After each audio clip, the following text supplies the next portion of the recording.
Sir result వచ్చిన తర్వాత చాలామంది షాక్లో ఉన్నారు.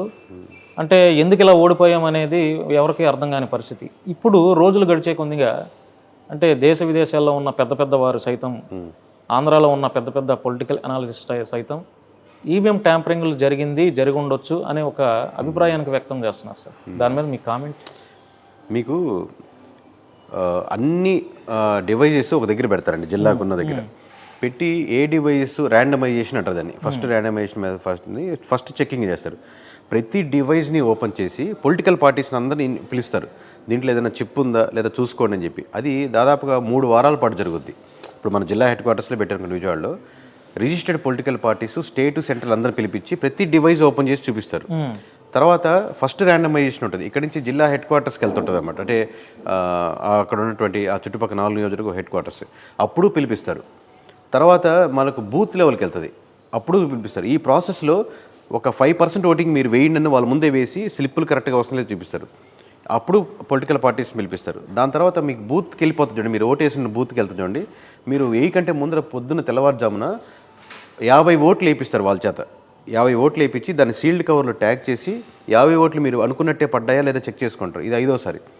దాదాపుగా ఈ విధంగా 7 నుంచి 8 లేయర్లు జరుగుద్ది. 8 లేయర్లు 6 అంటే బూత్ లెవెల్కి వచ్చే వరకు కూడా వాళ్ళ పొలిటికల్ పార్టీస్ ఎవరైతే రిప్రజెంటేటివ్ ప్రతి బూత్లో జరిగి ఉంటుంది.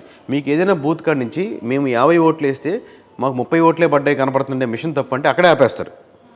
ఇప్పుడు మొత్తం రిజల్ట్స్ అయిపోయిన తర్వాత వచ్చి ట్యాంపరింగ్ జరిగిందని చెప్పడం, మీరు నిజంగా డౌట్ ఉంటే ఈ 6 స్టేజ్లో ఎక్కడ చెప్పినా ఎలక్షన్స్ ఆపేస్తారు అక్కడ. సార్ అది అట్లా ఎందుకు డౌట్ పడుతున్నారంటే సార్, ఇప్పుడు మీరు ధర్మవరం ఎమ్మెల్యే కేతిరెడ్డి వెంకటరామరెడ్డి మీకు తెలుసు కదా, మీరు చూసే ఉంటారు. ఆయన ప్రజల్లో దాదాపుగా 4 సంవత్సరాల నుంచి ప్రజల్లోనే ఉన్నారు గుడ్ మార్నింగ్ అనే ప్రోగ్రాంతో. అంతకంటే ముందు ఆయనకి అక్కడ సత్యకుమార్ యాదవ్ గారు అక్కడ ఎమ్మెల్యేగా కంటెస్ట్ చేశారు. ఆయన బహుశా ఒక 1 మంత్ బిఫోర్ ఆయన ఆ ఏరియాకి వెళ్ళి ఉండొచ్చు.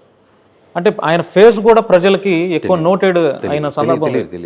మరి ఆయన ఎలా గెలిచారు అనేది మీకు ఎలక్షన్ ప్యాటర్న్ అర్థం చేసుకోవాలండి. ఫస్ట్ ఆఫ్ ఆల్ 2 లేయర్స్ ఏంటంటే 80 to 90% vote banking party vote banking పడుతుంది. ఎక్కడో మీరు చెప్పినట్టు కేతిరెడ్డి గారు లాంటి వాళ్ళు రేర్ కేసు 10 to 20% వరకు పుల్ చేయగలుగుతారు. మోర్ దాన్ 10,000 ఓట్స్ వరకు వాళ్ళ ఇండిపెండెంట్గా ఓట్ బ్యాంకింగ్ పుల్ చేయగలుగుతారు. బట్ మీకు ఈ 80% vote banking party vote banking ఉంది చూసారా, దాంట్లో ఎప్పుడైతే మీకు పార్టీ మీద అగెనిస్ట్గా పడుతుంది అనుకోండి, మీకు సర్టెన్ ఓట్ బ్యాంకింగ్ కోల్పోతున్నప్పుడు ఇండివిజువల్ క్యాండిడేట్ వచ్చే 20%. ఆయన కూడా ఒక వీడియో చేశారు, చూసారా? ట్యాంపరింగ్ జరిగింది, కేకే ఎలా తెలిసింది. సో నేను అది ఓకే, అది ఎవరిని కమెంట్ చేయొచ్చు, నాకేం ఇబ్బంది లేదు. నేను మామూలుగా వ్యక్తిగతంగా తిరిగిన వాళ్ళల్లో ఆయన మీద కూడా చాలా అలిగేషన్స్ ఉన్నాయి. బట్ నేను I don't want go in to that one. But నేను వ్యక్తిగతంగా నమ్మేది ఏంటంటే, తిరిగిన వాళ్ళ ఆంధ్రప్రదేశ్లో ఒక సర్టెన్ టైం పట్టుకుని 2 hours 3 hours తిరిగిన వాళ్ళు ఒక 5-6 మందిలో ఖచ్చితంగా కేతిరెడ్డి గారు ఉంటారు, దాంట్లో డౌట్ లేదు.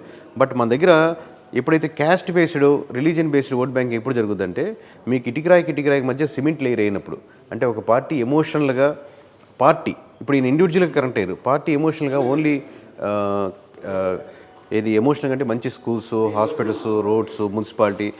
ఇంతకుముందు మనకు వైఎస్ఆర్సీపీ రాకముందు అందరం ప్రైవేట్ స్కూల్స్కి, ప్రైవేట్ హాస్పిటల్కి వెళ్ళాం. వీళ్ళు వచ్చాక మంచి గవర్నమెంట్ హాస్పిటల్స్కి, స్కూల్స్కి వెళ్తున్నామని అనుకోండి. అంటే ఇటుకరాయికి మంచి సిమెంట్ పడ్డట్టు.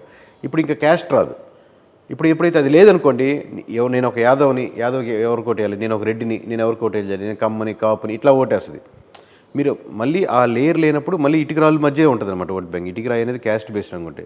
సో మళ్ళీ క్యాస్ట్ బేస్డ్ వచ్చినప్పుడు తిరిగినా తిరగకపోయినా సంబంధం లేదు, మళ్ళీ ఆ ప్యాటర్న్ అయిపోద్ది. ఇప్పుడు ఆబ్వియస్గా బలమైన 2 కమ్యూనిటీలు కలిసి ఆ అడ్వాంటేజ్ అవుద్ది. ఆబ్వియస్గా వైఎస్ఆర్సీపీ నుంచి వచ్చిన ట్రాన్స్ఫర్ అయిన ఓట్ బ్యాంకింగ్ ఉంటుంది. రోడ్లు బాగాలేవని, కాలువలు బాగాలని, ఉద్యోగస్తులని, ఉద్యోగం కోరాలని. దీంట్లో కేతిరెడ్డి గారి పాయింట్ కిందకి వెళ్ళిపోద్ది ఏముంది తిరిగినప్పటికి కూడా. అర్థమవుతుంది మేము.